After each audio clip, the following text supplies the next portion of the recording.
It is trying to add the question on top of the result or top of the data what I have it in the database. So it is calling the particular database and fetching the results, and it says that the previous result of the addition was 15. This is how it is saving the data in the Postgres DB, and whenever there is a conversation, it is going to Postgres DB, that is memory, and then it is fetching the result. Hey everyone, welcome to You Can Automate. In the previous session, we have learned how to add the short-term memory to AI agent. In this session, we are going to learn about how to add a persistent memory to a AI agent. If you have not watched the previous session, you can go and watch it. Link is given in the description. In this session, we are going to use a PostgreSQL and LangChain. In this session, we are going to cover these topics. Persistent memory, it is another type of short-term memory that we'll learn in detail what is that and how it is important. Difference between in-memory saver and persistent memory, and we are going to set up the Docker to run the Postgres DB in our local, and we are going to install the Postgres DB to Docker, and after that we are going to write a code to implement all these things with the AI agent. In the last session, we have learned about short-term memory and we have learned about in-memory saver, how it works. And here there is one more type of short-term memory, that is Postgres saver. This is what we call it as a persistent memory. What happens is when you run the code with the in-memory saver, and once the code is executed, all the memory whatever AI agent has saved it, that will be lost. You will not be able to fetch those whatever the conversation happened between you and the AI agent after the execution. That is where this Postgres saver comes into picture, where we are going to use one of the database and we are going to save all the conversations within that database, and whenever we are going to execute the code again, so that AI agent will remember what execution happened previously and what are the conversations happened before. If I ask any questions on top of it, it will go and fetch those details from the database. This is what the Postgres saver, and this is also is part of short-term memory only. So persistent memory with the PostgreSQL. So what is the disadvantages of in-memory? Memory is lost when the application stops. It is not persistent, not suitable for multi-user scenarios, and we cannot scale it. So for example, whenever AI agent connects and executes it, it saves all the data into the RAM, and once execution completes, that's it. So you will not have any information which we discussed before. That is one of the biggest disadvantage of the in-memory. Coming to persistent memory, it can be saved. Data is persistent here, survives the application restarts. If you are going to restart the application, you can go and still fetch the data from the DB. Supports multi-user, and easily we can scale it because we are using the database here, and reliable. So whenever AI agent executes, it first connects to PostgreSQL. From there it can fetch the details and it will answer, and that is how it will save the details into memory also. So if we are thinking about the production system, production AI agent, then you can go for PostgreSQL. So now we are going to set up the PostgreSQL here.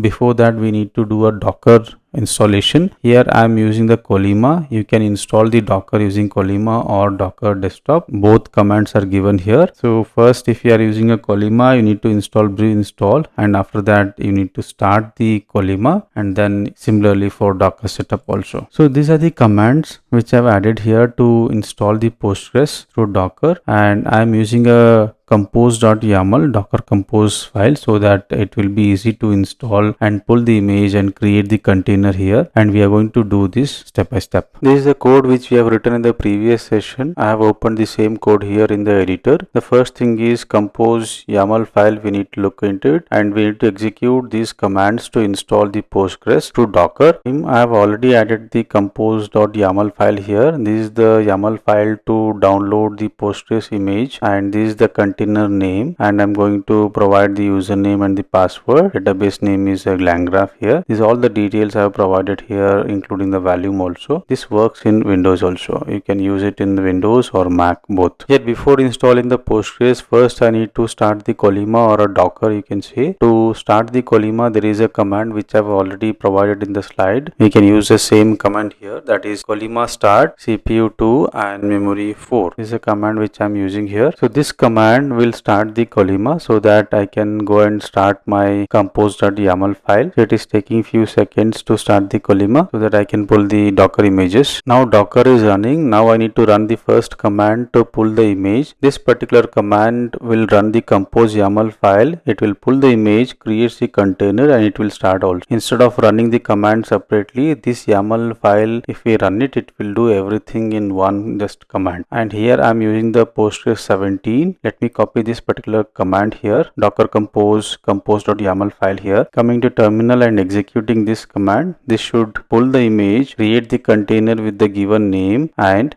then it should start the container also. It will take few seconds to start. Here container is started, and if you run the docker ps command, it should show the container name which is running, which we have just created above. Now the next thing is we need to check the status of this particular docker. We can use this command which will tell you whether this docker is running or not. It is saying that docker is running few seconds back. Next thing is I need to check the connection with the given port. This is a command to check the Postgres connection with the given port, that is 5432. It says that connection is success. Now next thing is if I want to connect the Postgres DB which is running in the Docker and run any of the query, this is the command which I can use it, docker execute, and I need to provide the Postgres name and the PSQL, and I need to provide the username, and then you can provide the query whatever you want to run it. So that I just want to verify that whether I'm able to connect to any of the database here or not. And here database name is LangGraph here, and after that I'll provide some query, select query. Yeah, this is giving me a result as one row. That means that database also is ready and I'm able to connect. Now I'm going to my previous AI agent which I've created. For this particular code, I'm going to add little bit extra code specifically in the memory part. I'll remove this in memory and I will add the persistent memory. So I'll copy this same code and I will create a new file here, AI agent persistent memory, so that I'll modify only the memory part and remaining everything will be same. I copied and created a new file here with the persistent memory name. First thing is I need to go to requirement.txt and add the new library here. One library will be to connect to Postgres DB and connection establishment one. For that I'm using PESYCOP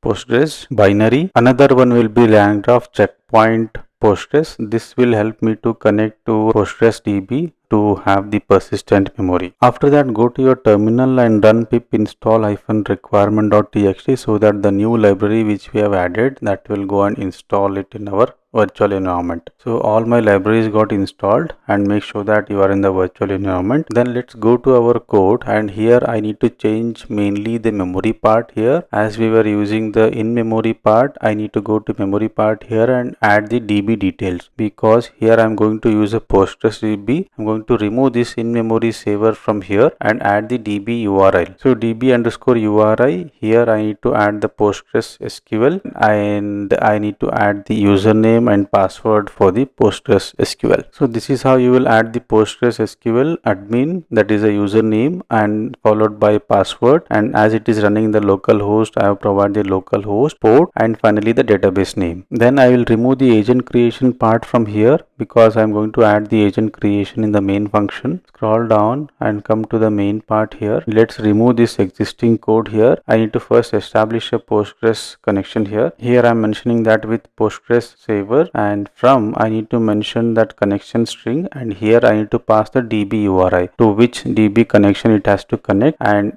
as check pointer I'll say, because here I'm referring the check pointer. Then check pointer dot setup. By this the connection will happen to a Postgres DB. Then I'm going to create an agent here. While creating agent, I need to pass the LLM tools and system prompt and the check pointer. It is exactly the same as how we used to create an agent before in the previous session. The same way I have created an agent here. Then after that I'm going to call my run agent function, and here I'm passing some conversation, that is my name is you can automate. This is the conversation, this is the prompt which I'm sending, and after that I need to go and execute this code and see that whatever the conversation which I am passing, whether it is saving in the database or not. So before running, make sure that you are running Ollama list, because to run the code we need a LLM to be running. So I have triggered the execution. Now it is saying that user, my name is you can automate, and it is saving the database which is running the local. So this is what it is printed, human, and AI is saying that hello you can automate, and it has printed some message also. This is how it is saving the DB. Now I'll go to the same code and I'll remove this particular conversation, and I will ask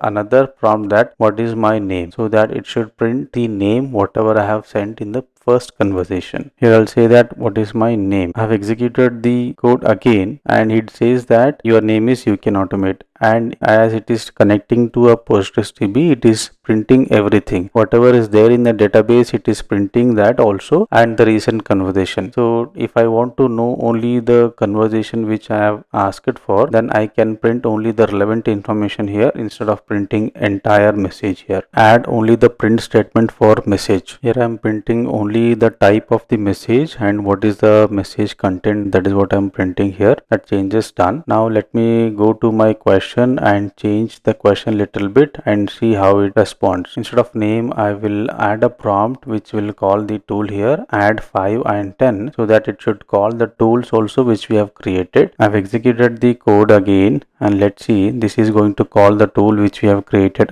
Okay, looks like there is some error in the code what we have changed. Looks like it is related to this print statement only. Okay, looks like the error is related to the content. Instead of adding in a square bracket, I should say that dot content. Running this code again, adding 5 and 10, it is calling the tool which we have created, and it says that it is result is 15. Now let me add another question to my AI agent. What was my previous result? This AI agent will connect to the database and it will pull what was my previous conversation, and it is trying to add the question on top of the result or top of the data what I have it in the database. It is calling the particular database and fetching the results, and it says that the previous result of the addition was 15. This is how it is saving the data in the Postgres DB, and whenever there is a conversation, it is going to Postgres DB, that is memory, and then it is fetching the result. So this is how AI agent, LangChain, LLM,